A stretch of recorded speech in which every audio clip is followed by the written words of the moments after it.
साथियों, चीन अपनी हरकतों से बाज नहीं आ रहा है। भारत समेत कई पूर्वी एशियाई देशों के साथ चीन का सीमा विवाद चला आ रहा है, लेकिन इस बार बारी है फिलीपींस की, जो चीन के इस अड़ियल रवैये से दो चार हो रहा है।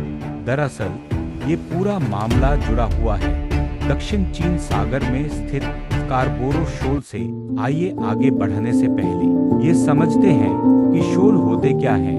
दोस्तों, शोल एक अपेक्षाकृत उथला क्षेत्र होता है जो रेत या अन्य तलछट के ढेर से बना हो सकता है, या यह पानी की सतह के ठीक नीचे रेत का टीला भी हो सकता है। शोल के होने से समुद्री यातायात के लिए खतरा पैदा हो सकता है, परंतु इन उथले क्षेत्रों में अक्सर समुद्री मछलियां बड़ी मात्रा में पाई जाती हैं और समुद्री तूफान आने पर नाविकों की रक्षा भी होती है।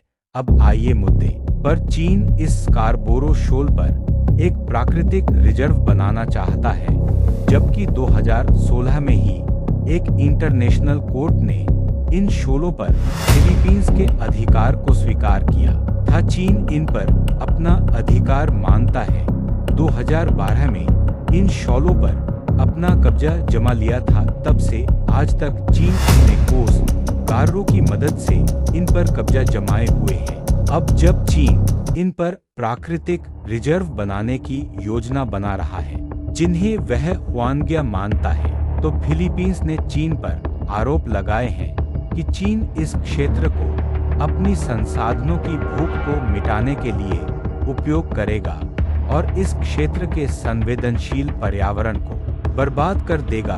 फिलीपींस यह भी कह रहा है कि चीन इन शोलों पर एक दिन मानव निर्मित द्वीप बनाने में सफल हो जाएगा और इन पर रनवे, रडार और मिसाइलें स्थापित कर देगा, जैसा उसने स्पार्टले आइलैंड पर किया था, जिससे इस क्षेत्र का पर्यावरण पूरी तरह नष्ट हो जाएगा।